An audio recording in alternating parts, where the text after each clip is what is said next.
Tonight, new information on a U.S. serviceman who apparently fled to North Korea, where he's now being held. The young Army private was supposed to return to the U.S. to face military discipline after being jailed in South Korea. But instead, U.S. officials say he had intentionally crossed the border into the communist north. ABC's Morgan Norwood has more on the implications as officials work to secure his release.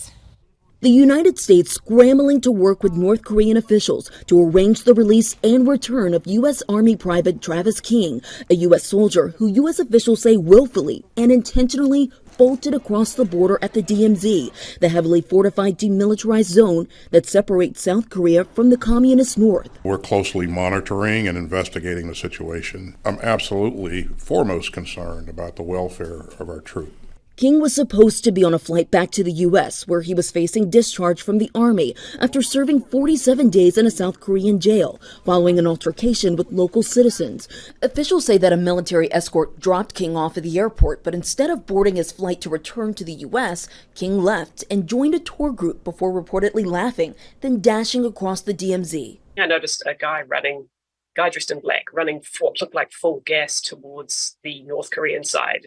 ABC News speaking with Travis's mother by phone. She says she last heard from him a few days ago, adding, "I can't see Travis doing anything like that." I'm concerned about the potential geopolitical implications as North Korea now has a U.S. soldier, and we're going to have to figure out how to negotiate to get him back. This incident comes as a massive U.S. nuclear ballistic missile submarine arrived in South Korea for the first time since the 1980s. North Korea responding to its arrival by launching short-range ballistic missiles.